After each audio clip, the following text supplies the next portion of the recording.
bleed green? Are you an ultimate Eagles football fan? Well, you're in the right place. Ready? This is Birds 365, hosted by the new Mac and Mac, Jody McDonald and John McMullen. Here we go. Who collectively have covered and talked about more than 50 plus years of Eagles football. Kick off your day with Birds 365. You'll get debate. We love to argue. You'll get the real story from inside the locker room. And you'll hear from some of the great football minds from around the region. You're about to become an Eagles insider. Get in the game. Join Jody Mack and Johnny Mack and join the football community that flocks to Birds 365. Birds 365 starts right now. Welcome to the NFL. Let's go.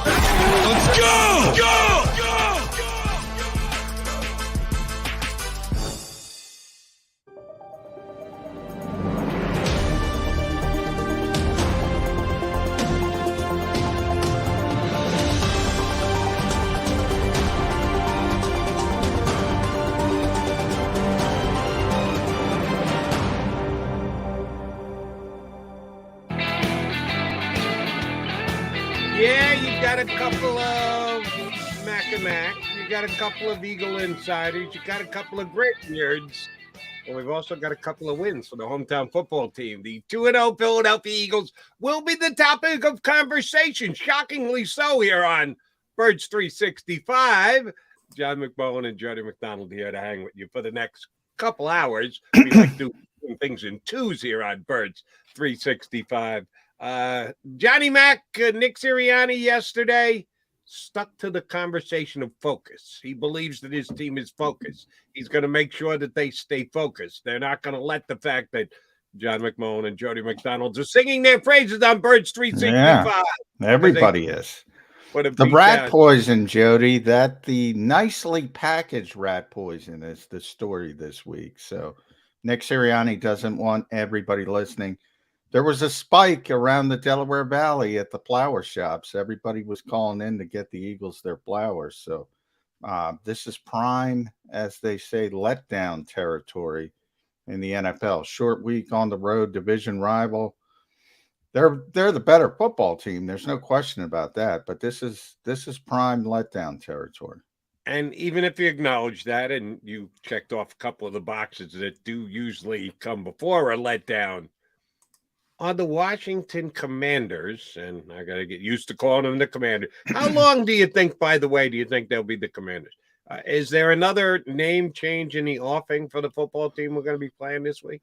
I don't think so.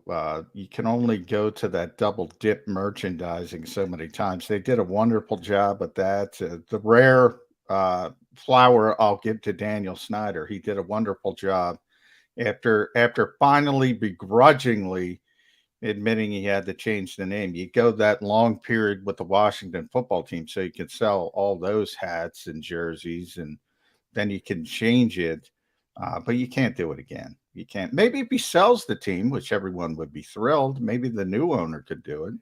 Yeah, I think they'd probably, his brethren would let him get away with that if the new owner wanted to change the name. I'm going to call him all sorts of different combination things on a week-to-week basis, but specifically this week on Birds 365 because they are the opponent, but are they? And I ate a little crow week number one when I said I thought the Eagles would just manhandle the Lions because they were the Lions. And the Lions put up a heck of a fight against the Eagles and then turn around and beat this team that the Eagles are playing this week, the Commanders. But if A equals B and B equals C, doesn't A equal C? If the Lions couldn't beat the Eagles and the Commanders couldn't beat the Lions, how the heck are the Commanders going to beat the Eagles? Is letdown week, look ahead week, sandwich game, call it what you want. Is that enough for this game to be competitive? Yeah, competitive. Yeah, I think it will be competitive. It's early. We'll give our predictions tomorrow, but I'm leaning towards the Eagles. I think they'll get over. Other people are going to talk about Jalen Hurts and his performance on Monday night. I still think his performance in Detroit was better, believe it or not, because that was a game in they could have lost. That was a game. The Eagles completely dominated on Monday night. There's a lot of pitch and catch. There's a lot of glorified 7-on-7. Played great, don't get me wrong, but I think he got the Eagles over the hump in Detroit. Like, I think they lose that game if it's not for Jalen Hurts. But, so he's up with Josh Allen and Patrick Mahomes in the MVP race. You see the betting markets. He's third or fourth, depending on where you look. Right. He's ahead of Aaron Rodgers that's where we are. And the guy doesn't change, man. He doesn't change.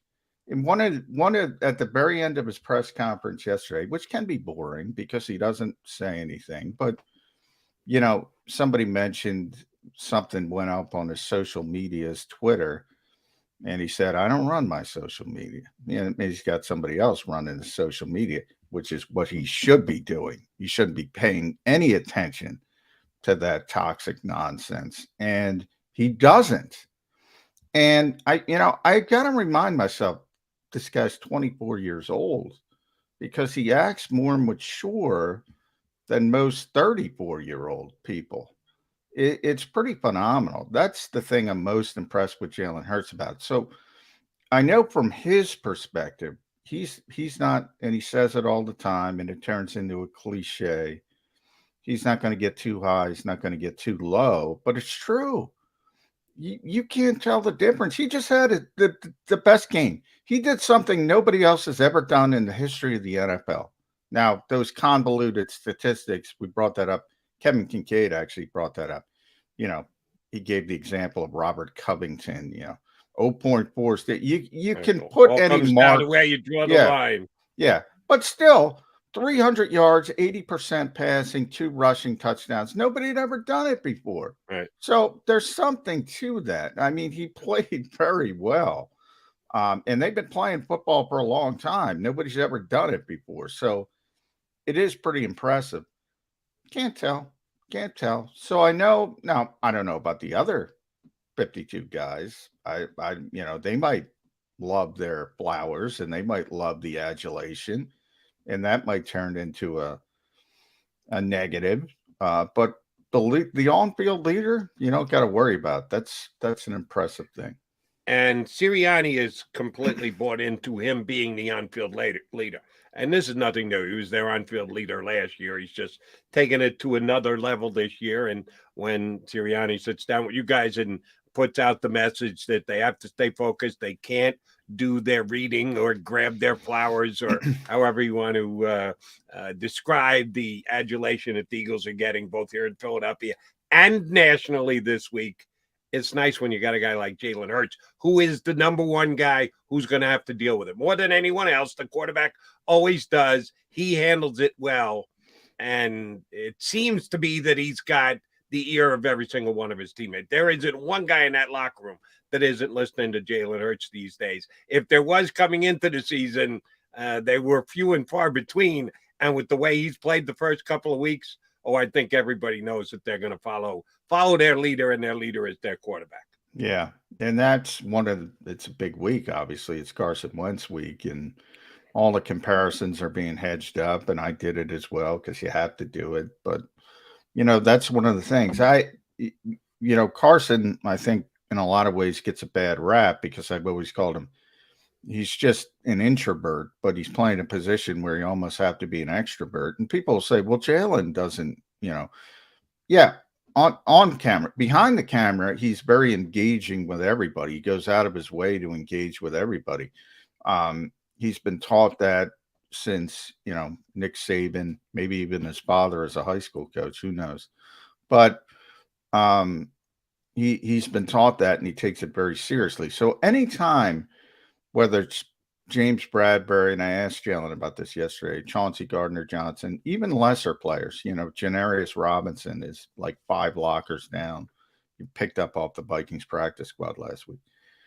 He goes out of his way. These are defensive players, all right? Now, for people that don't know, The offense and the defense, everything's very clicky in an NFL building. You know, the offensive line, probably the biggest click of all in every NFL building. You spend all your time with your position group, basically. And a couple times you come together as an offensive group, as a defensive group.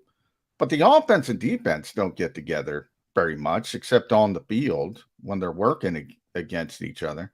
So, you know, one of the issues that certain players had with Carson, and usually it was bottom of the roster guys, you know, he's the face of the franchise. He's the guy making all the money. He's the guy in Philadelphia. People forget or want to forget. He was, you know, in June of 2019, they gave him the largest contract in franchise history. It hasn't been that long. Mm-hmm. And, you know, he just kept to himself. And some people took that the wrong way, especially because he was very close with certain players. Everybody knows Zach Ertz, but he was tremendously close with Lane Johnson and Jason Kelsey and Fletcher Cox and some of those veteran players. Fletcher, if people forget, would, you know, fall on the sword for Carson all the time. I mean, Fletcher loves Carson. So, you know, you have this core veteran group, but he didn't sort of bring everybody in, and that rubbed some people the wrong way. Jalen goes out of his way to do stuff like that. And you yourself just said, John, and I think rightfully so, in that position, you can't be an introvert. Yeah. If that's your personality, you need to work on your personality. Yeah. It's kind of a prerequisite of the job, and maybe not as good as Jalen Hurts is, because you've been covering this league for a long time. Closer than I have. I'm more from afar. You're in the locker room, so you get to see these guys interact up close and personally. You got to be a guy who's hands-on with your teammates. You just can't say, I'll do my job, you do yours. No. You are the leader. You are the designated bring guys together guy on that team, and Hurts is great at it, and Carson is basically the diametric opposite. He wasn't good at it, and he didn't seem to care. That's what probably bothered me more than anything else when Carson was walking out. He didn't care. He didn't care what anybody else thought about him. I don't know if he didn't care as much as he didn't think about it. He didn't, you know, there's certain, Are you telling me you don't think Carson knew the overall writing opinion of him was that? I'm saying one in my example of engaging with teammates, like, and I use Janarius Robinson as the better example because he's a bottom of the roster guy. Like, I don't even think that would cross Carson's mind to say, oh, I should welcome Janarius Robinson to the Eagles. I honestly don't, you know, it probably didn't enter his mind when there were players like that who came in. You know, sometimes they come in the building or out of the building in 3-4 weeks. And I don't, you know, Carson's never going to answer it. So that's just my perspective, speculation on it. You know, as far as he was very understood. You know, if you think about when Joe Santoliquido's story broke and all that came out, and Joe was vindicated, by the way, our own at JAKIBsports.com. But when that story first came out, if you remember, and I was at the Super Bowl, so I missed it, the Eagles quickly put together this very small press conference with about 6 writers. You know, Dama was there. We can talk to, I think he was there. I'm not sure. But, you know, McLean was there, a couple of the Inquirer guys, you know, because of that story. And he said, you know, I got to work on some things. I got to be a better teammate. And he said yesterday he wished he was a better teammate at times. And when, you know, when he was doing his press conference in Ashburn, Virginia, he was saying he wished he was a better teammate at times here in Philadelphia. Jalen Hurts, when they drafted Jalen Hurts, he was not happy. You know, I still say, and I believe this to my core, I think the pandemic really, really hurt Carson Wentz as a player. Really hurt Carson Wentz as a player. He was left to his own devices. Everybody was off on their own. That was when you could really see All right, Tom Brady's out there breaking laws, to get some work in, which is ludicrous now that we think about it in hindsight. They're keeping us out of the open air and they want to keep us in the COVID-infested dark recesses of every room. But it was stupid. But the point is that Tom was out there doing it at age, whatever he was at that point, 42, 43, still trying to get better, still trying to work on his craft. With teammates he didn't know. Yeah, with teammates he didn't know. Yeah, I think it really, really hurt him. I really do. Now, the injuries hurt everybody, and I don't give Carson a pass for that. If you're saying I don't give him a pass. The kind of person he was, and this helped to accentuate it, okay, fine. Overcome it. You're a quarterback in the National Football League. You signed the biggest contract in the history of the Philadelphia Eagles. Live up to it. You misunderstand me. I'm not giving him a pass. In fact, I think it was his downfall because he leapt to his own devices. He needs somebody pushing him. He needs somebody pushing him at all times. It's funny because before the 2017 season, that's when Carson took off and had the MVP-like season before he got hurt. He was working out with Tom House and Adam Dadu. He's out in Southern California working on his mechanics, which were really, really bad. And he never did it again. And what lo and behold, Jalen Hurts is working with who this offseason? And lo and behold, 83.9% completion percentage in week 2. Here's the difference. I guarantee you next offseason, no matter what happens, Jalen Hurts will be back in Southern California. All right, so let me ask you one quick Carson Wentz question. And yes, our buddy Paul Dunwich is going to join us coming up here in just a couple of minutes. The Washington football team commander, whatever you want to call him, offensive coordinator, Norv Turner's son. Is he the right guy to be pushing Carson Wentz? You still believe today, even though he's now traveled to 3 different teams, but Carson's personality is his personality, and we're not watching him and judging him like we did every single day when he was here in town, doing a little bit more so from afar. Is this the right combo of people to be in his ear and pushing him? It's tough. I don't even know who their quarterbacks coach is. I think I'll look it up in the break, but I think that's the more important role. I think here John DiFilippo was the most important aspect of Carson because John is a hard ass, as they say, and he was on him when it came to mechanics on a daily basis. And Carson didn't necessarily like it, but he needed it. And when John left, I think that was a big part of it as well. He just needs that type of coach. And I don't know if he has it in Washington or not. I think it's more important the position coach. Scott Turner's not, I know he can deadlift a lot. So I mean he can probably give Jalen Hurts a run for his money. He's a freakish weightlifter, but I was never a fan of his dad. I think his dad is the most overrated offensive coordinator in the history of the world. Oh, yeah.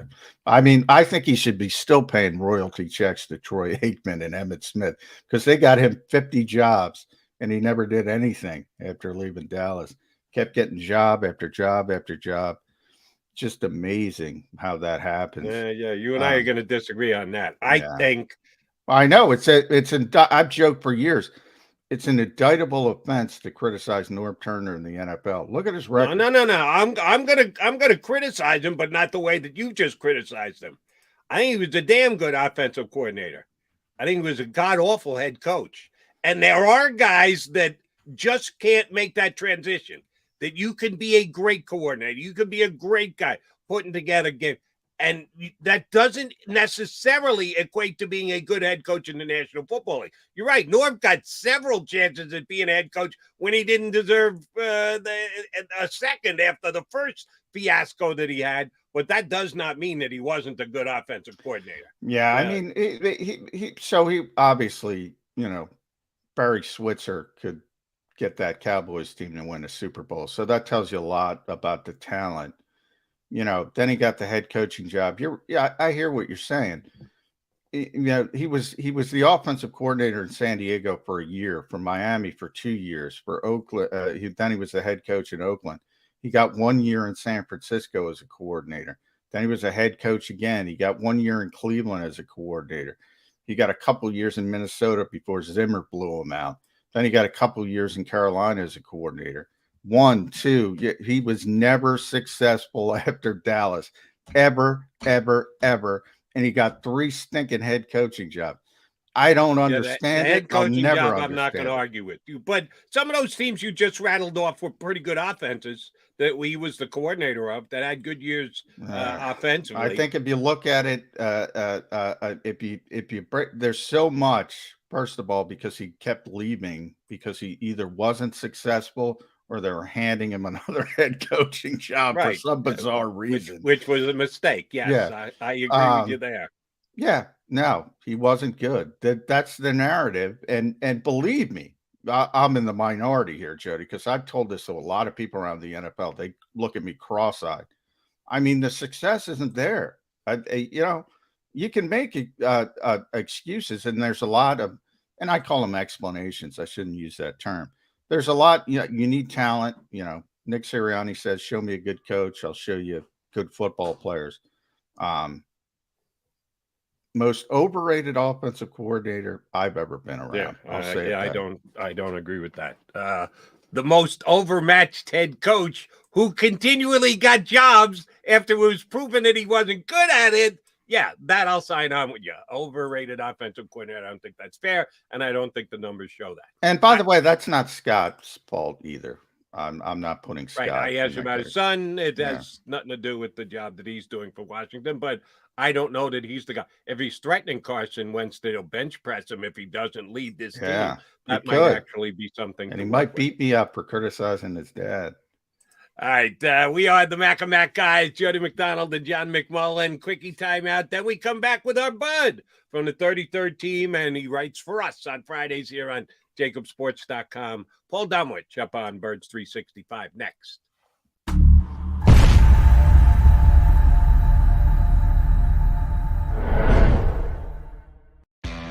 Go to get your game on. Go for the beers. Go for the cheers. Go for the hit and the hits. Go for the stakes and the stakes. Go to get your parlay on. Go to get your party on. Go for the scene. Go for the screens. Go for the gallery. Go for the win. Go to Ocean. Visit theoceanac.com to plan your visit. The greatest fans on earth. It's a bold statement, but would you expect anything less from Philadelphia? 58 years of heartache creates a toughness, a grit, a resolve not found in most. Sure, our prayers were answered, but now that we've had a taste, we're looking for more. Pondley Hockey, official partner of the Philadelphia Eagles.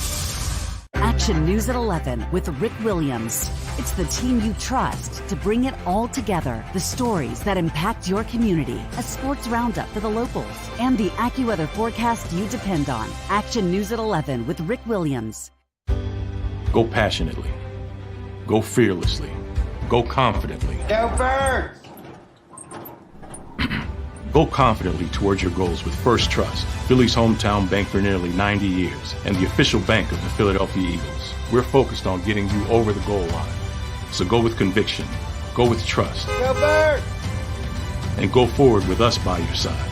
First Trust Bank, the official bank of Philadelphia dreams. Oh, and go Birds.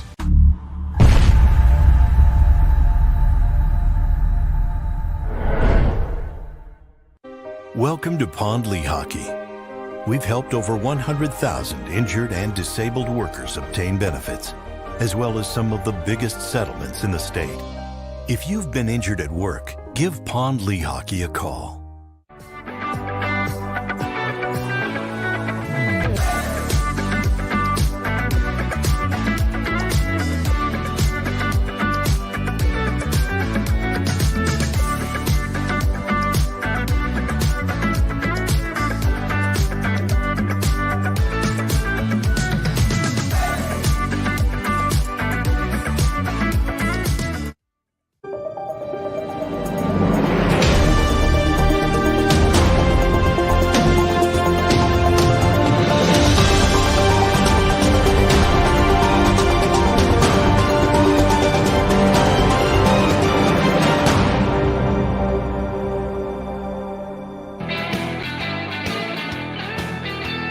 Mac, McDonald, and McMullen hanging with you on Birds 365. We are joined by our buddy Paul Domwich, who's broadcasting from a different location. We've had Domo check in from several spots around the Domwich house. No, he's been there. Yeah. Are those a bunch of medals in the background, Domo? Yeah. What the hell you got hanging behind you? Yeah, those are credentials. Credentials, Jody. Oh, everybody's got lifetime. Someday I'll hang up mine on. How many lanyards do you have in your house right now, Domwich? Oh God, thousands. I don't. Now I'm glad, Dama, because my wife. Yeah, why do you keep these? She tells me all the time. Why do you keep them? Why do you keep? I don't have a good answer for it, but I never throw away any of my credentials. Yeah, it's funny. I kept them. I just threw them they were in a box, a couple of boxes. Yeah. I never even thought about them, and then I guess last year for my birthday, my daughter came over and I saw she framed them. Yeah, she framed a lot, and then the rest she put on the back of my office door, which I took down when I was getting it painted not long ago, but. Anyway, long story short, so I don't know why I keep them around. That's why I said, I use you as an example because you used to have that in the background, the framed credentials. And I told my wife, why don't you frame them for me? She's not doing that. Yeah, she's not doing it. And I'm a bigger idiot than both you guys. I always throw the credential out, but I saved the lanyard. For whatever reason, like I really need 40 lanyards hanging around in a drawer in my house. I'm going to use 40 lanyards at some point. I take the credential, I throw that out, but I save the thing. Well, I'm glad, Jody. You're making me feel better. Yeah, that makes even less sense to me. You might be able to get as much for them as Beanie Babies. You never know. Yeah, at some point, you never really know. All right, back to football with the Philadelphia Eagles. The head coach yesterday in his media briefing said they need to stay focused. They've got a quarterback who just drips focus and attention to detail and leadership. We've been down this road before. Eagles, other teams, like to keep everything now focused to our team, but you and I, all three of us have covered the entire National Football League. Should we be worried at all? Because this team is not only 2-0, but they're one of the darlings of the National Football League now. And Jason Kelce seems to think that social media and video depict the way that other players act and get inside their heads and the like. Should we be worried at all about all the hosannas that the Eagles are getting these days? I don't think so. Like you said, I mean, not just Nick, but Hurts, Kelce, people like that, they're going to keep this team focused. I mean, they know they've accomplished nothing so far except win their first two games. So I don't think it's, going to be a problem. I mean, there'll be a letdown along the way. There is for every team, a letdown or two, especially in a long season that's now up to 17 games. So, but no, I don't see it as a concern, especially this week. I mean, they're going up against a familiar opponent, both team-wise and quarterback-wise. Before we get to Carson, I want to go back to Monday night. If I told you, Damo, before the season, you were going to get 83.9 throwing the football a lot from Jalen Hurts, would you have believed that? Probably not. I mean, I knew I felt his completion percentage was going to go up this year because it was a high priority for him and for the offense. But I didn't expect that against the Vikings. And then you go back and watch the tape, and as Aikman was ranting and raving during the entire game, it was kind of strange what Ed Donatel did. Yeah, I mean, that's what I was going to ask you. That was going to be my follow-up. How much of it was Jalen? How much of it was because Next Gen Stats does those separation statistics, and all the Eagles receivers were way above the mean for separation for an NFL receivers. How much of it was just a terrible game plan from Ed Donatel? How much of it was great play from Jalen Hurts? I think the first played into it, the terrible game plan. But there were not with regard to Jalen. There weren't a lot of tight windows he needed to throw into. Yeah, but he made the right decisions, and he was accurate. What I liked was the few times he got out of the pocket and extended plays. He made some good throws on the run. Again, they were to open receivers, but There seems to be something different about his throwing motion. I don't know what Tom House, baby. Adam Tom House. And that's what Carson did. Carson went out there before 2017, Damo, and he never went out there again. I guarantee Jalen went out there this year. You see the improvement. I guarantee he's going to be back there next year. Whatever happens, he's going to be back there. Yeah, I mean, that's the difference between those two players.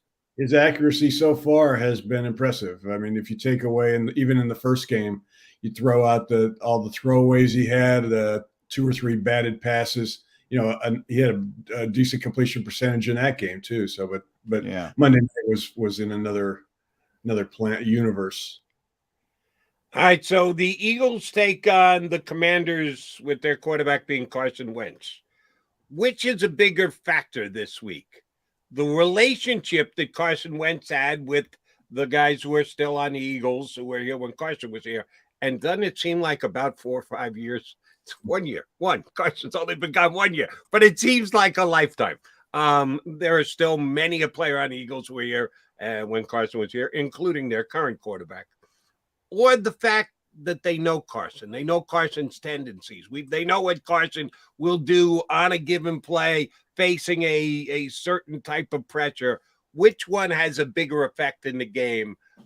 On off-field knowledge or on-field knowledge of Carson Wentz by his teammates that'll be facing him this week? I think on-field knowledge. And, a guy that I think can get into Carson's mind this week as far as tendencies and everything is Jason Kelce. Who's one of the smartest football guys I've ever covered in my life anyway. But, he's been in that huddle with Carson. He knows his thinking process. If anybody, I think, is going to be able to help that defense come up with a way of stopping Carson, it could be Kelce. Well, I want to talk about the defense because and we'll revert to Monday night again before I get more into the Commanders. But Eagles fans, Dama, you've been around them more than most, and blitz, aggression. They got it on Monday night. Mm-hmm. Now, I talked to Fletcher yesterday, and he insisted nothing was different, same scheme. They just executed better. JG's going to talk today. I'm 100% positive he's going to say the same thing. How much different was it, really? Well, it was different from the fact that they sent extra rushers after a while. The first half they weren't having a whole lot of success against Cousins. He was completing a lot of passes, and then they started sending people 0 blitzes, 5-man. They blitzed. I counted 10 times on Cousins' first 37 passes, which is like 25%, 21%. But it's a lot, and it's a lot more than Gannon has ever blitzed since he got here, and it worked. Cousins was 2 for 10 when they blitzed.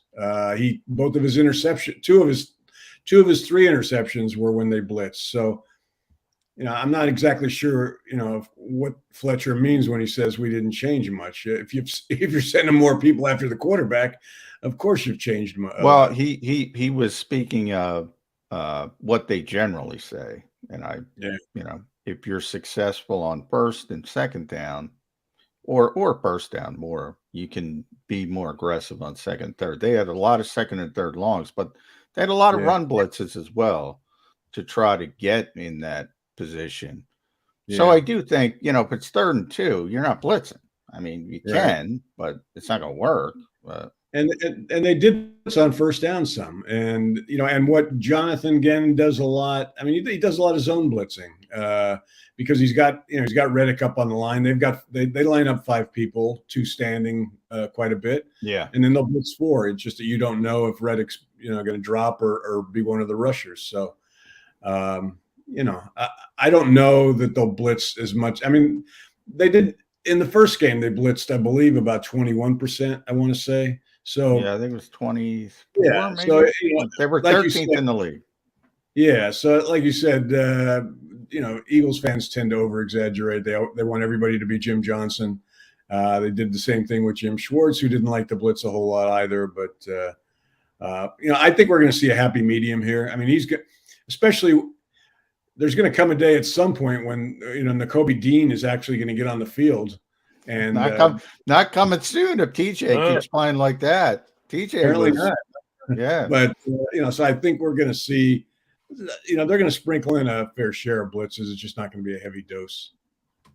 Damo, to the first two games, the Eagles' run-pass ratio has been phenomenal. The results say it's phenomenal. Everyone can have their own personal opinion on what the perfect mix is, but you can always evaluate after the fact, and after the fact, it's been great. I know the Eagles didn't put up any points in the second half, but they clicked off the entire clock. They made the plays in the defensive end when they needed to keep the Vikings off the board. I don't know how anyone would second guess what Shane Steichen has dialed up so far, or should we?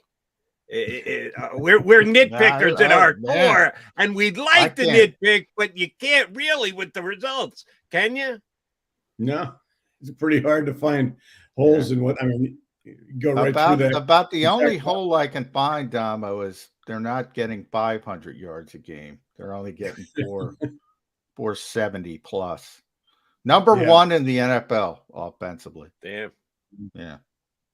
This week's going to be interesting because Washington is first two games. I think they're allowing something like 7 yards a carry. They're not been particularly very good against the run. So do we see more of what we saw last year in this game, or do Nick and Shane Steichen just say, hey, we dictate what we do on the field, not the defense? It'd be interesting. Well, to quote my old friend Dennis Green, rest his soul, we don't want to crown the Eagles, but Nick Sirianni is now second in the league for Coach of the Year on the betting markets. Jalen Hurts is 10-1 to win MVP. 10-1 ahead of Aaron Rodgers, by the way, Dabo. The only people ahead of him are Josh Allen and Patrick Mahomes. Eagles are 10-1 to win the Super Bowl now. Jody McDonald's got an early bet on it. What did you get the Eagles at, Jody? You got the Eagles Dolphins. 25 and Eagles Dolphins. I'll give you this really quick. I looked it up yesterday because of what happened this weekend. I bet the Eagles against the Dolphins in the Super Bowl. And I bet both sides. I bet the Eagles to beat the Dolphins and the Dolphins to beat the Eagles.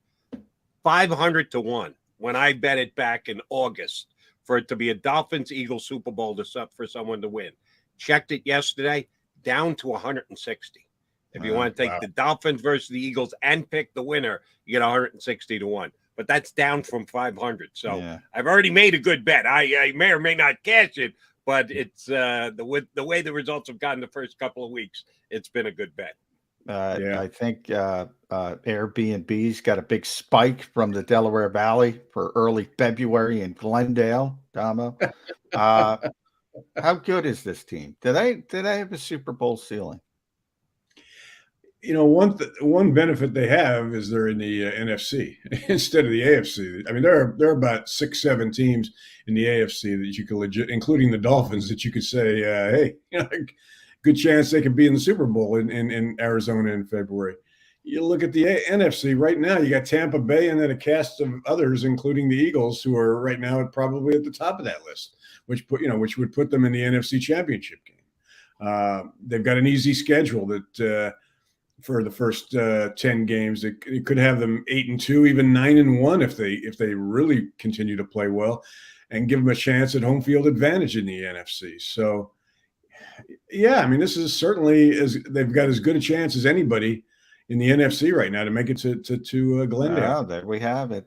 The great Paul Domowitz on board as well. 10-1 Eagles. Go make that too late now. Can't get value. Can't get value for this team. Get back to me two torn ACLs. From oh no, injuries can derail everything. Barring that. All right, back to nitpicking. Because of the weird week, Monday Night Football pushes everything back. The Eagles had a walkthrough yesterday, which means they didn't get at all to work on their return game, be it either punt or kick. Britton Covey can't break a tackle and apparently can't break into the parking lot either, that he had to park with the denizens because he didn't have the proper pass to get in for Monday night. We can spend 20 minutes talking about that. But that was one of the downsides. It did nothing on special teams, let alone let a PAT field goal get blocked. Which, yeah, no tongue eye. You got to make that block there, big guy. Especially when you're getting elevated to block. Noah, come on. Yeah, that's a bad. Quez did nothing. Kobe did nothing. I know, nitpicking. Sorry, I apologize. But will we see any change in Eagles' return game this week against Washington? This week, probably not. But I mean, I think they're going to be this entire season are going to be scanning practice squads and the waiver wire and looking for for somebody that could help them in that regard if things don't change with Kobe. It is nitpicking. Jody's right, but I can't get off it as well, Damo. I mean, there was only one thing the Vikings did right on Monday night, and that was, and I'm talking about the coaching staff, because they came in with a horrible game plan. Rookie coach, now Ed Donatel's been coaching forever. He should be ashamed of himself, but they figured out Quez Watkins can't return a kick to save his life, and they're throwing these mortar kicks down there. And the Eagles had terrible field position because of that the entire game. Now, it didn't matter because Donatel broke out his social distancing coverage plan where you can't get within 5 feet of the receivers. But, if that were a good defense and you're backed up every single time, that's going to come back to haunt you. Why did the Eagles just not put Boston Scott there? Now, he's not going to break anything, but he'll break a tackle. He'll get you to the 25. They're obsessed with Quez Watkins' long speed, and you get it with the touchdown. It's great at receiver. But to be a kickoff returner, you got to break that first tackle. He can't do it. Why don't they see this, Damo? I don't know, John, but I agree. I mean, field position is one of the most underrated numbers in the in the difference between winning and losing in the league. You look at the Eagles' field position difference between them and their opponent last 2 years. It's not been very good. It's been a negative a negative number. I don't know why they don't seem to be able to. I think they thought they had a find in Kobe. We haven't seen anything that's indicated that so far. So great I don't kid, know. But he's just he's too small. I mean, let's see. The trading deadline is later than ever this year. Would they go out and trade for a return guy that can make a difference? I don't know. We'll see. We'll have to keep an eye on that one. Damo, this is a rivalry game. We know the Eagles and the Commanders / football team / Redskins have been playing forever. Last year, Eagles took them down twice, swept the Commanders.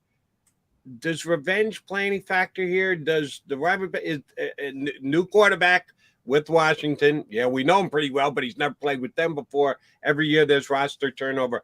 Does revenge from a previous season? We know if you lose to a team in season, you got a second game. Sometimes it's tough to beat a team twice in one season. Does last year's results have any impact on this game this week?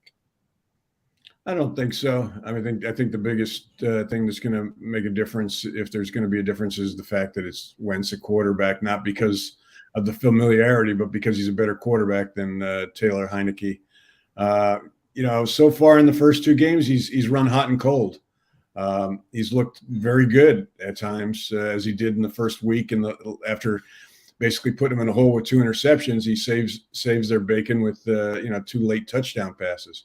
Played pretty well last week too. He's throwing the ball well on 3rd down. I mean, it's going to be up to the Eagles defense to force some mistakes from him. Put him in we talked earlier about 3rd and longs. I mean, that's what they need to do with Carson. They can get pressure on him. I mean, this isn't a great. This offensive line hasn't done it. When you look at the protection so far in the first 2 games, it's just been so. He's going to probably try to get the ball out quickly. They've got to prevent guys from getting open until they can get some pressure on him. So that's what I think will be the biggest difference on Sunday is the quarterback change, not so much a revenge factor. Carson said all the right things yesterday, Damo, about Philadelphia, about his time here, about the game. But this is a guy who tends to play hero football against everybody. So I find it hard to believe he's not going to be pushing the envelope and want some kind of, like last week with Jalen Reagor. It got blown out of proportion, but he got asked about revenge coming back to Philadelphia, and he just said, "Yeah, I guess." Essentially, I'd like to do well, is all he said, and it got blown out of proportion. But Carson's going to want to do well against the Eagles. Yeah. It's human nature, and he tends to press the issue. Do you expect that? He doesn't give up on plays. I think that's one of his fatal flaws on field. Just not giving up on plays that aren't there. Do you expect some of that on Sunday? Well, I mean, I'm sure he certainly feels he has something to prove. He got benched here, although it's, this was 2 benchings ago. Well, that Indianapolis didn't bench him. They just got rid of him. Yeah. But he's the one that forced the issue here as far as, getting traded. But still, I mean, he got benched, and he got benched for the guy that's going to start against him on Sunday. I heard everything he said yesterday about how, him and Jalen got along great, and he hardly ever talked to Jalen. That was a weird season to begin with, because it was the COVID season when they weren't actually, very seldom were they in the same room together or even on the same field, because the virtual thing. But yeah, I mean, he certainly, this game means more to him than if they were playing week 1 against Jacksonville. And one thing, I'll give Carson Wentz credit, and then if you guys disagree with me or think I'm wrong, please say so. When he was here, he was never a zero focus guy. That he had his guy he had to throw the ball to, and even if the play was designed to go elsewhere, he'd always cheat back to the guy he had the most confidence in. He was very tight with Ertz, and he threw the ball to Ertz, and Ertz made a lot of plays. But I never got the feeling that he was forcing the ball to Ertz. Yeah. Early on here with Washington, Samuel has become his favorite receiver. He has targeted him above and beyond everybody else on this football team, and he's shown himself to be a pretty good slot guy. Is that a plus for the Eagles this weekend, that they've got one of the better slot covering cornerbacks in the National Football League, and Samuel might not be able to put up the numbers he has the first couple weeks of the year?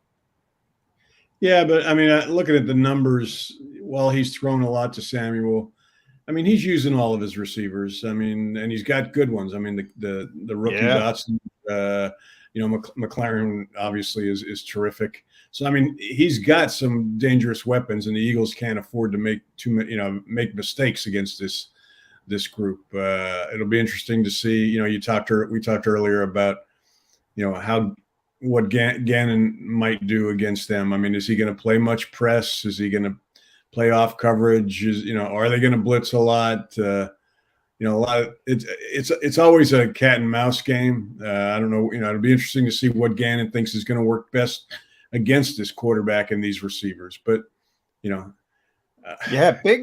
injury at P Damo. Follow Paul on Twitter, the 33rd footballteam.com, also JAKIBsports.com here on Fridays. His famed stat package, we love that. I love reading that every week.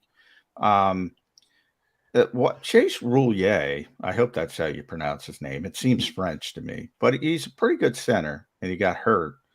And I think the reason Gannon was so aggressive against Minnesota is they have a center that hasn't been able to block anybody since coming out of college as a first-round pick.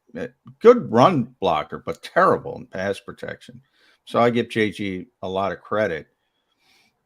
You couldn't do that if Chase was out there, but he's not. So they're going to have a new center. I don't know who they signed. Nick Martin. I don't think they can get him up to speed that quickly. And they have good skill position players. You meant Logan Thomas is back. People forgot that he was gone last year. And Curtis Samuel's been injured. All of a sudden, he's back. And you mentioned McLaurin and Dotson. How does JG go about this team? It's a little bit more difficult because they're not so weak in the interior, at least on paper. Yeah.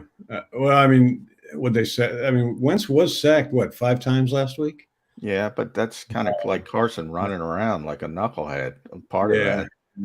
I mean, I think what they need to do this weekend, and I think it's kind of a page from last week, and it's at the foundation of Gannon's philosophy is you don't give up the big play, and that's kind of what they need to do again this week. They need to make Carson, work it down the field, 9-10 play drives, and somewhere along the line he's going to make a mistake because that's been his tendency the last few years. So that's how he does that. I don't know. Will he play off? Give them the they tackled Scary Terry. Can't let him pop the top, Damo. Are we gonna? We're gonna be back to Ed Donatel's social distance coveraging rules. Yeah, I mean, he's only thrown it to Scary Terry 6 times in 2 weeks, and he's thrown it to Samuel 15 times in 2 weeks. But when he throws it to Scary Terry, it's been scary. What's he averaging per catch, Jody? Yeah, over 20. Yeah, Terry. But I kind of like the guy they'll have against him. What's another thing we should give Gannon credit for? More man-to-man than we usually see on the Eagles secondary. We know that it's a zone defensive team overall, but they went man a bunch last week, and Mr. Slay turned that into a couple of turnovers. So I think he'll get his shot at Scary Terry a couple times this week. He's not scaring me. But the Commanders do a little bit. We're going to hold off on our picks till tomorrow, but you're not going to be here with us tomorrow, Damo. And if you want to go ahead and give us a score, you can, but I won't force you to do so. Here's how I'll ask it of you. 5 minutes to go in the game. Will you be nervous? Will you be already writing your column for the Eagle victory? Will you be writing your column for the, we got a little too big for our own britches here at 2-0, went down and laid an egg in Washington? What kind of column are you going to be writing after this one if you were doing a recap column for Eagles Washington week 3? Well, I never get nervous. Yeah. You are. You're Mr. Ice Water in the veins. I shouldn't have even gone there. We just don't care. Exactly. We just don't care. Yeah. I think it'll be still a game in the fourth quarter, but I think they'll pull it out just because that's the way it's going in the NFL this year. I don't think there are going to be a whole lot of routes. So. Well, there was Monday. Well, except for Monday night when the Eagles were playing the Vikings. Yeah. 2 of those in a row on a short week. I think this one goes into the fourth quarter. I think they still win, but I think it's by a touchdown, by 8 points maybe. All right, let me throw one more thing your way before we let you run, and I'll do this today here, and I'm going to do it on my national shows on CBS, and if I have to do it every show until something happens, so be it. Today is day 28 that there has been no action taken against Aaron Donald for swinging a helmet as a weapon in a practice between the Rams and the Bengals. And it annoys the snot out of me that, and I'm a Goodell defender, always have been, always will be. I think he's got one of the hardest jobs on the planet, and that's why he makes 35, 40 million, whatever it is, his salary is. But he is not used his powers. That I know that he's an employee, but he's got some leeway. You would think that he would have 31 other owners that would go, yeah, go ahead, get the Rams, seeing as they won the Super Bowl, and they're the ones who can actually take action against Aaron Donald. There's been nothing other than flapping of gums. There's been no action taken against Donald. And we also have the video. He used the helmet as a weapon. How has no action been taken against him? Who should we be mad at? Goodell, the other 31 owners, the Rams themselves, because they could actually take action against Donald. How do we go over 4 weeks now and have no action on that incident? Well, I don't think it's Goodell. I mean, football-related suspensions, fines right now are in the hands of John Runyon and Troy Vincent, 2 former Eagles. So if you're going to be mad at somebody, it would my feeling it'd probably be Runyon, I guess. Honestly, Jody, I can answer this one, Jody. He doesnn't have the power under the CBA. It's a loophole. It was a practice. It's not a game. It's not right. But doesn't Goodell have the power to twist the arm of the Rams? The Rams have to take the action. You're right. Yeah, the Rams have to take the action. I mean, yeah, I guess you could make a phone call, but then that's you should be mad at the Rams more than anybody else. It's their responsibility. You hold a grudge, man. Yeah. I don't want to get you mad. It's the Rams' responsibility. Now, maybe this incident causes the NFL to try to close that loophole to where they can get power over that. But I don't think there's been enough of an uproar. I agree with you. That's why I'm going to bring it up on every show that I do, at least nationally. Day, however many, that Aaron Donald's gotten a free pass for using a helmet as a weapon. The NFL, the league where they bend over backwards to prevent concussions because they don't want to be sued for billions of dollars. Did you see him swing that thing? If somebody had their helmet off, he could have killed somebody. Yeah. How much action have they taken against him? Squatta. How do you explain that? CBA. Hey, I'll be the first one to throw Roger under the bus, but it's not his fault. Not his. Can't do anything. Somebody's got to take an action. Maybe it's Paul Domowitz. Maybe it's Jody McMullen. I don't know. It just annoys the snot out of me. Domo, you never do. Thank you very much for hopping on board. We appreciate it whenever you do. We'll get you back in a couple of weeks. So Eagles are going to be 3-0. Oh, that's right. Domo said earlier, 9-1. First 10 games. That would have included the one loss is not going to be the Commanders this week. That's what you're telling us. I said 8-2 before the season started. That they, 8-2. Okay. But I mean, they're playing better than I thought they were capable of. So if they stay healthy, 9-1 certainly is doable. At 10 games. This league changes quickly. If Carson beats you and Doug comes in and beats you next week, nice. Oh my God! Don't say that out loud, McMullen. We're going to have to be talking people off the roofs at that point. Damo, always a pleasure. Thanks, bud. Feel free to reorganize the lanyards behind you. I didn't know what those were. I thought they were medals. Combat medals. Well, he's got a lot of awards, so they might be medals too. Could very well have been. That's why I asked. All right, John McMullen, Jody McDonald, your Mac and Mac Birds 365 guys. We got Dave Zingaro from NBC Sports Philadelphia joining us in a little bit. We've got a couple other across the league football things I want to invite Johnny, but we'll continue to talk Philadelphia Eagles right here on Birds 365.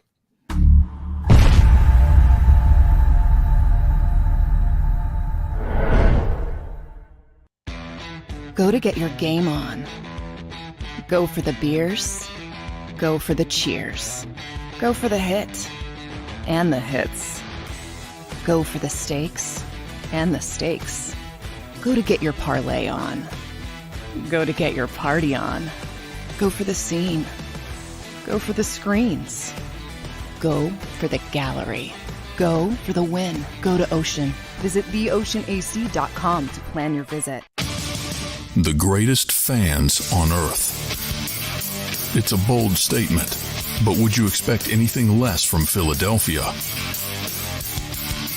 58 years of heartache creates a toughness, a grit, a resolve not found in most. Sure, our prayers were answered, but now that we've had a taste, we're looking for more. Pondley Hockey, official partner of the Philadelphia Eagles. Action News at 11 with Rick Williams. It's the team you trust to bring it all together. The stories that impact your community. A sports roundup for the locals. And the AccuWeather forecast you depend on. Action News at 11 with Rick Williams. Go passionately. Go fearlessly. Go confidently. Go Birds! Go confidently towards your goals with First Trust, Philly's hometown bank for nearly 90 years, and the official bank of the Philadelphia Eagles. We're focused on getting you over the goal line. So go with conviction, go with trust, Go Birds! and go forward with us by your side. First Trust Bank, the official bank of Philadelphia dreams. Up and go Birds.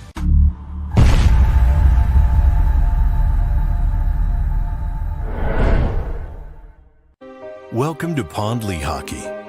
We've helped over 100,000 injured and disabled workers obtain benefits, as well as some of the biggest settlements in the state. If you've been injured at work, give Pondley Hockey a call.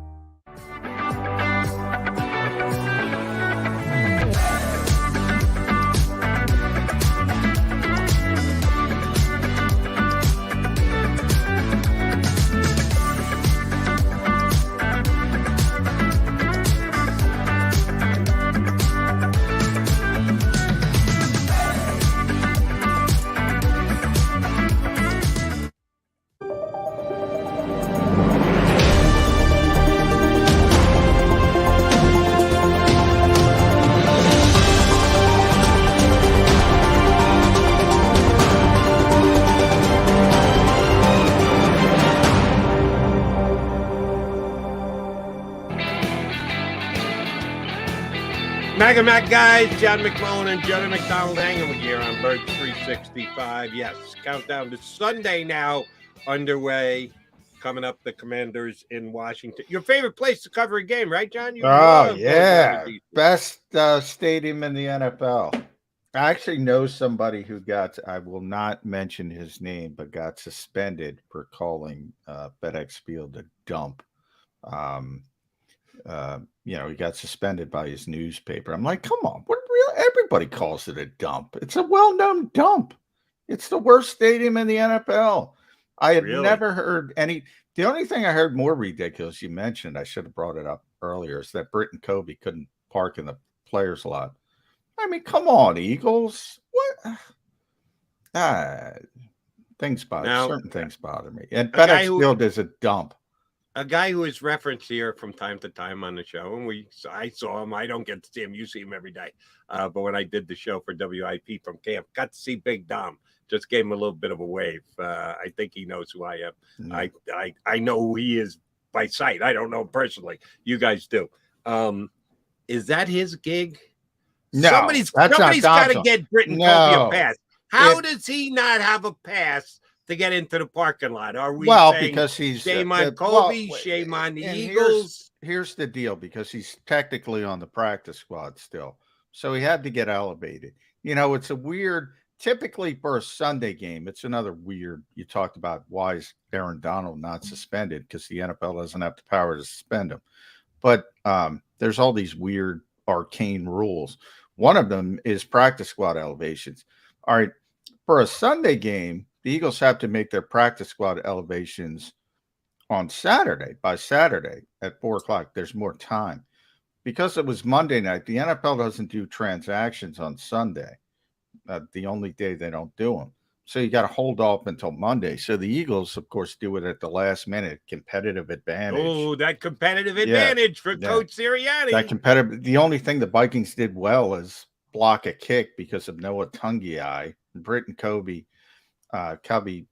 returned 3 punts, I think, for 14 yards. I mean, but whatever. You're not getting any competitive. And this poor guy's got to park a quarter mile away or half mile, whatever it was. Just a bad job by the Eagles there. Bad job. But that's not Dom's fault. Dom gets stuff done. If that was in Dom's purview, it would have been done. Right. And as a matter of fact, Britton, I'm going to tell Britton when I see him today, he should have called Dom. He would have fixed it in 10 seconds. Yeah, it probably Britain doesn't know how to best get things done around the Philadelphia Eagles, because he is still just a quote-unquote practice squad player. Yeah, he should have known. And by the way, they should just give the stinking practice squad players parking passes too. Are those coveted? I understand. It's the Philadelphia Eagles we're talking about, and everybody wants to be in. And they can't just give each of their practice squad player a parking pass at a time? Yeah, they should. I don't know the intricacies of that, but the players' lot is right off the stadium, so that's they do the whole 9 yards with the canines and the mirrors under the cars. So they take that lot really seriously. Whereas if you park next door where the media parks, they don't care that you can blow us up. Nobody cares. Go ahead, sneak a bomb in. Not a problem for you guys. So they do take it seriously in the players' lot. But I mean, give Britt and Kobe his damn parking pass. A little ridiculous, if you ask me. But you driving down on Sunday morning? Unfortunately, couldn't get the private jet, so I'm going to drive down. And they're going to get a new stadium down there. Is that still a political football that is yet to be handled in our nation's capital? It is still a political football that is yet to be handled. You would think. There's 3 different municipalities or, 3 different states that you would think would be involved, or not the District of Columbia, obviously. But, I mean, people hate Daniel Snyder. It makes it more difficult. If he would sell that team, they'd have a new stadium the next day. That's how quickly it would happen. People just don't want to give him anything, whether it's free real estate, better deal on real estate. He's not well liked, to say the least, Joe. Understood, but Do you, and I've never talked to the man. I don't know if you've ever had a chance to ask him a question, even if it's from a remote location or whatever. Does he seem like the kind of guy who wants to get out or will allow himself to be pushed out the door as the owner of a National Football League team? No way. Absolutely not. Yeah, I mean, think about what he's been through, and he won't give up anything. Won't give up any. Yeah, I mean, he is going to fight to the bitter end. You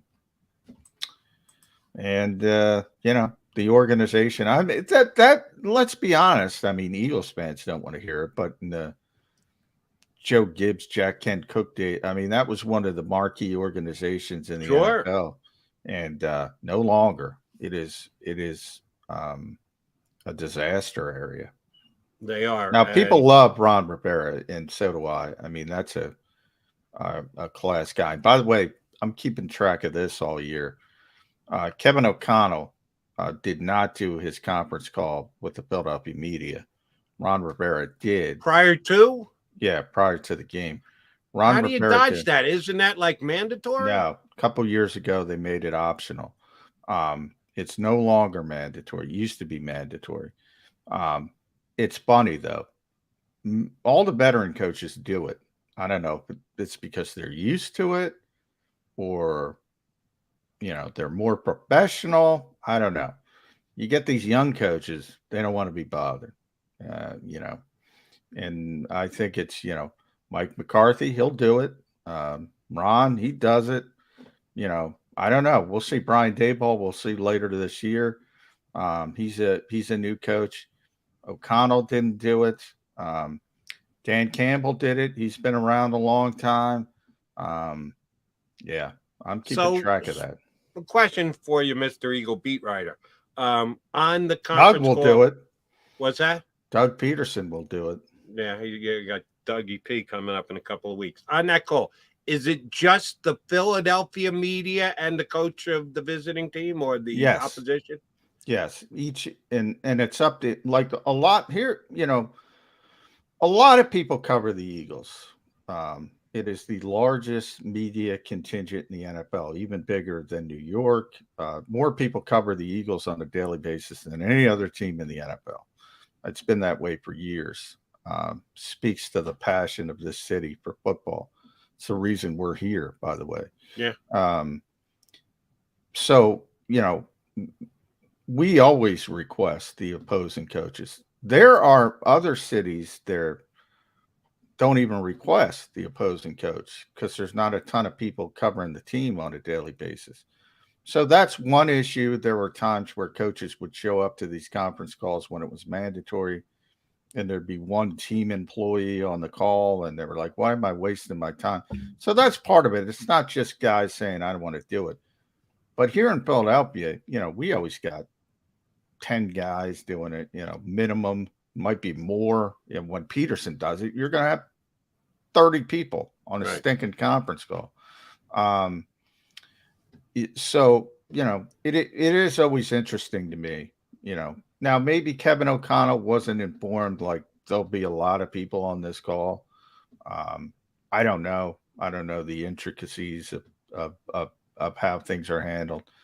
I did ask if Nick does them because he's a young coach. Right. That's exactly where I was going. Thanks for jumping to my question for me.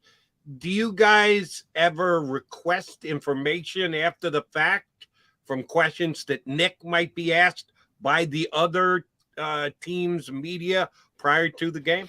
No, you don't have to. It's always posted by, you know, it's always public once it happens.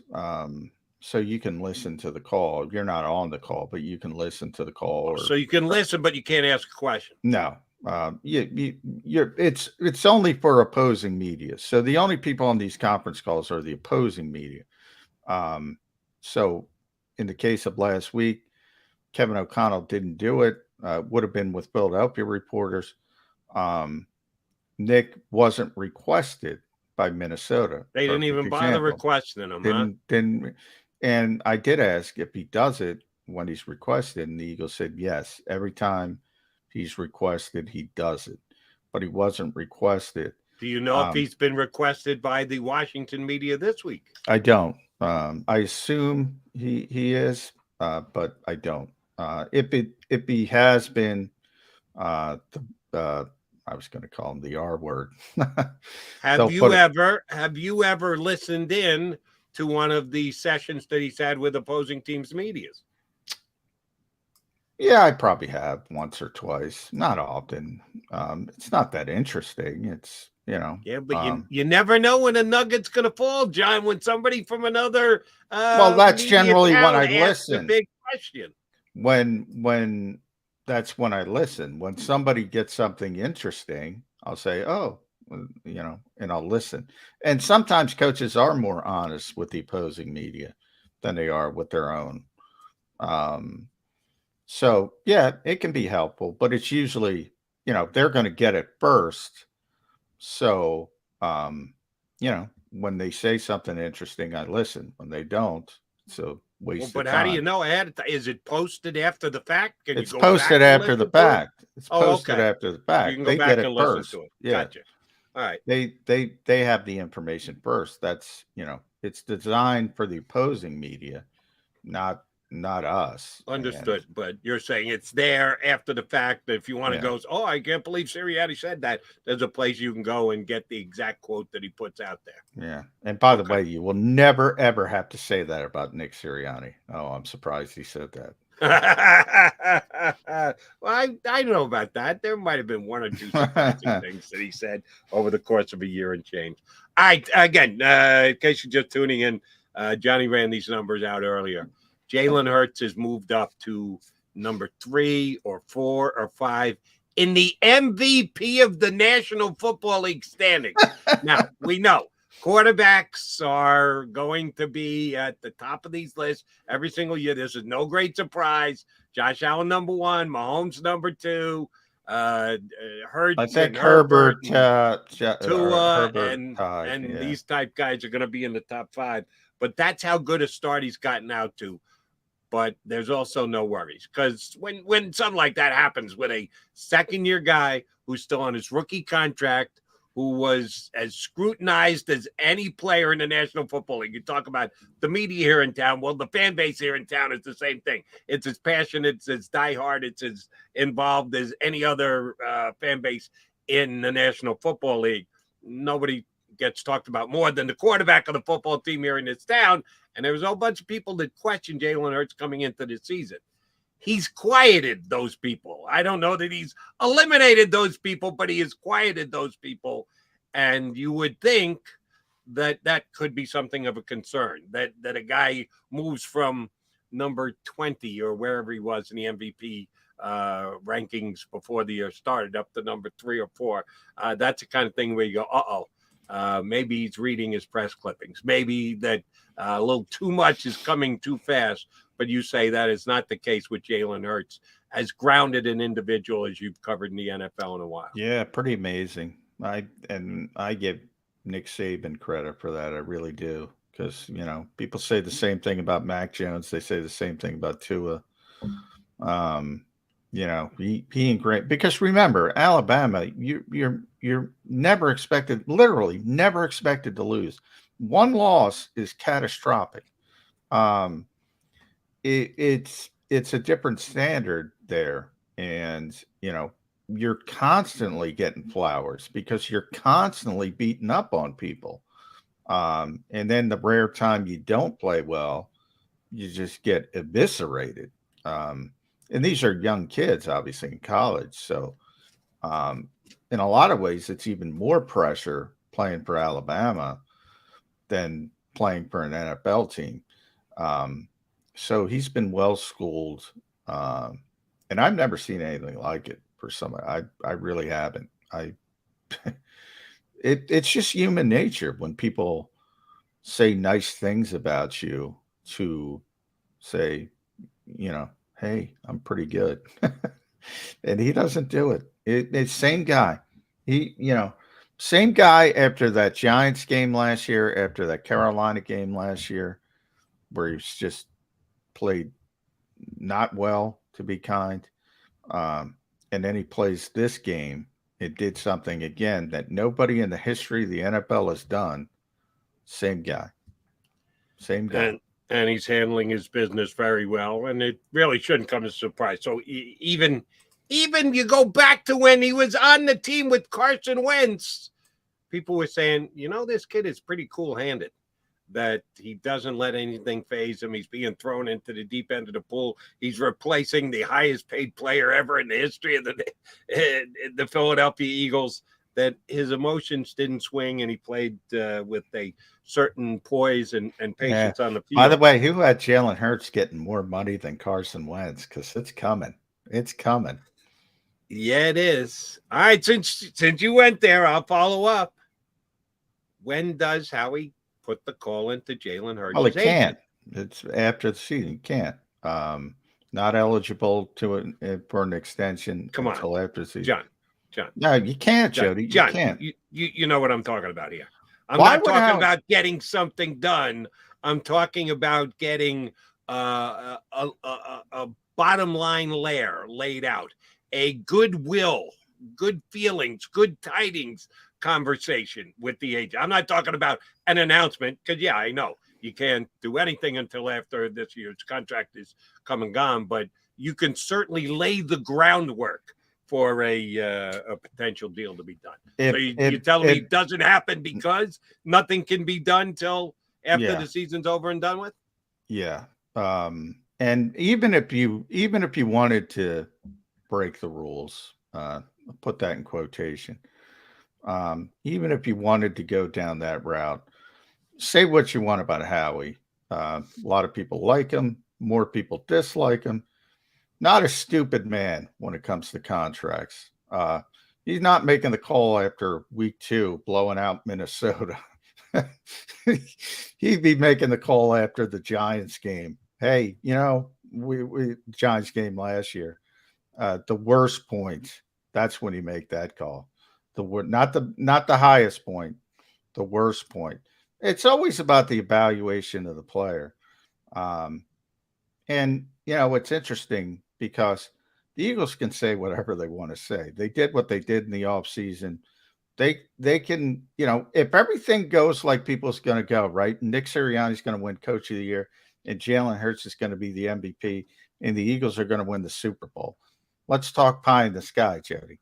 Sure. The Eagles didn't think that was going to happen. They didn't think that was going to happen because they were calling Russell Wilson and they were calling Deshaun Watson. They didn't think it was going to happen. So you can all play revisionist history if you want, if that kind of stuff happens. They didn't think it was going to happen. Now they'll love it and they'll say, thank you very much. And everything will be copacetic.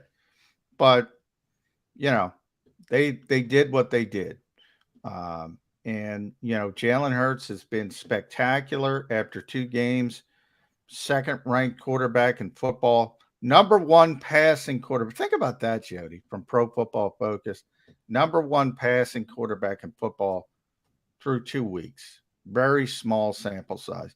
You know who number 2 was, by the way, after week 1? Kirk Cousins.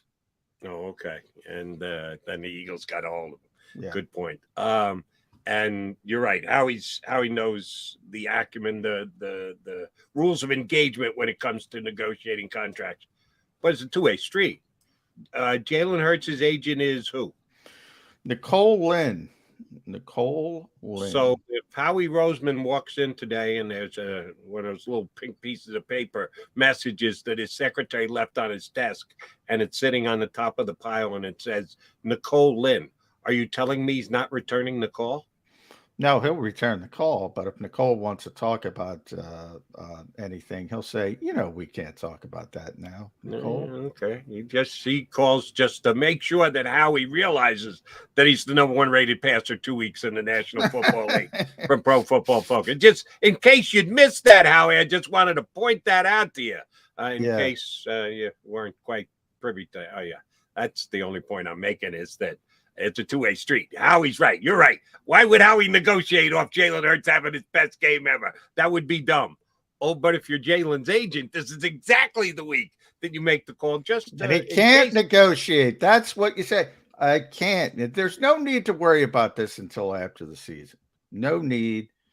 Not eligible. Nobody's talking about anything right now. All right. If you're telling me there are never any conversations, the NFL general manager, there's nothing ever done behind closed doors and under the table in the National Football League. They all adhere to every single rule that is in the National Football League. But this is a rule. There's no need. There's no need to there. You know, when you're talking about impending free agency, things like that, you know, yeah, there's, and they call it legal tampering, the oxymoron. Right. Which means it is legal. It's not.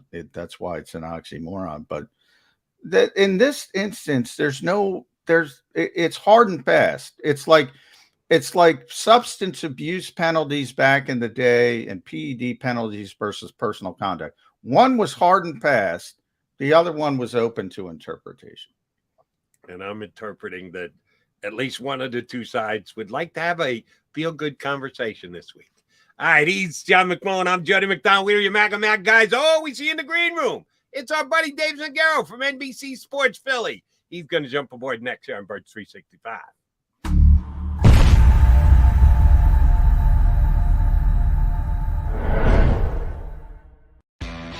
Go to get your game on. Go for the beers. Go for the cheers. Go for the hit and the hits. Go for the stakes and the stakes. Go to get your parlay on. Go to get your party on. Go for the scene. Go for the screens. Go for the gallery. Go for the win. Go to Ocean. Visit theoceanac.com to plan your visit. The greatest fans on earth. It's a bold statement, but would you expect anything less from Philadelphia? 58 years of heartache creates a toughness, a grit, a resolve not found in most. Sure, our prayers were answered, but now that we've had a taste, we're looking for more. Pondley Hockey, official partner of the Philadelphia Eagles. Action News at 11 with Rick Williams. It's the team you trust to bring it all together. The stories that impact your community. A sports roundup for the locals. And the AccuWeather forecast you depend on. Action News at 11 with Rick Williams. Go passionately. Go fearlessly. Go confidently. Go Birds! Go confidently towards your goals with First Trust, Philly's hometown bank for nearly 90 years, and the official bank of the Philadelphia Eagles. We're focused on getting you over the goal line. So go with conviction, go with trust, Go Birds! and go forward with us by your side. First Trust Bank, the official bank of Philadelphia dreams. Oh, and go Birds.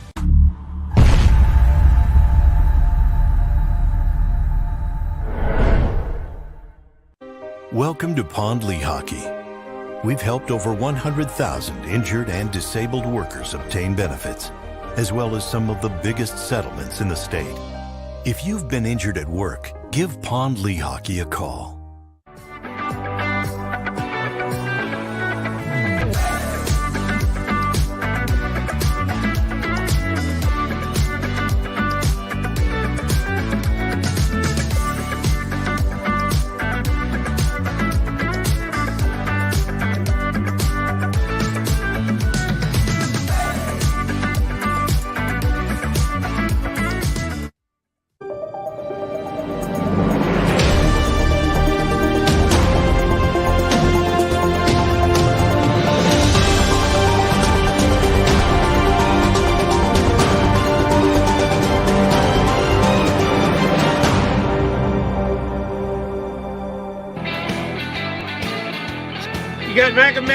John McMullen, Jody McDonald, and we are lucky enough to be joined by Dave Zangaro from NBC Sports Philadelphia, written and televised, as good an Eagle Beat reporter as there is. DZ, thanks for jumping in. I want to give you your props here, even though it might not be your props, because I don't know how many times I've done interviews with writers like you two guys where they go, I don't write the headlines on NBCSportsPhilly.com. Eagles and Wentz set for first battle since messy divorce. You don't necessarily think of it that way, but that's exactly what it was. It was a messy divorce between Carson Wentz and the Philadelphia Eagles. Who does this game mean the most to coming in this week? Carson, Jeffrey Lurie, Howie Roseman. Who do you think this game means more to than anyone else? Carson. Yeah. I mean, the team has changed quite a bit since he's been here, and he's had a rough go at it since leaving Philly, obviously. I mean, really, since that 2020 season, his career has started to spiral. This is, everyone's kind of saying this is probably his last chance to really be a starter in this league. So, yeah, it's a lot on him. And that's not to say that, like, he was wronged by the Eagles organization. I don't think that was necessarily the case. Nope. But I think this game probably means more to him than the players on the other side of it. Now, it might mean something to Howie, and I'm sure it means a little something to Jalen Hurts too. But at the top of that list is Carson for sure. Yeah, how much do you think it does mean to Jalen? I mean, that was interesting. The pandemic year, I think, really hurt Carson Wentz. I think people don't talk about that as much, as a kind of an introverted guy, left to his own devices. And, I was mentioning to Jody, you remember those stories where Tom Brady's breaking laws to get prepared for an NFL season. And, you got to prepare in the offseason. I think that was an underreported aspect of what went down that season. But it also, Jalen Hurts comes in, and obviously Carson Wentz isn't happy about that. You have the social distance to begin with. You can't bond. Not that they were ever going to bond. I don't know if that was going to happen. But it did make it worse. It did exacerbate the situation. Maybe if they were together every day, it would have developed a better relationship, and things could have gone in a different direction. But from Jalen's perspective, it's all going great, man. He's down to 10. He's in the MVP race. He did something on Monday night that no other quarterback in the history of the NFL has ever done. He's playing great. Does it mean that much to him, or is it just another game? It probably might mean a little bit more to him, and we'll never know because he's such a vault. Yeah. But you're right. I mean, he's made out much better in this whole scenario than the other quarterback, right? So he's got enough on his plate. He's playing for a contract. He's playing really well right now. So I don't know if it matters to him as much. If you're ever in a situation like that, it's the person who feels slighted is the one who has something more to gain from it. And Jalen shouldn't feel slighted. I mean, he got that job. He took, he ended up as a starter, and he's playing really well. It's funny though, you think back to that year, and Jalen kind of had some of that Nick Foles in him where guys just really like him. Yeah. And I think it really caused a problem when he wasn't the starter. And it's those qualities that you want in a quarterback, right? You want guys to gravitate toward them. You want guys to respect them and appreciate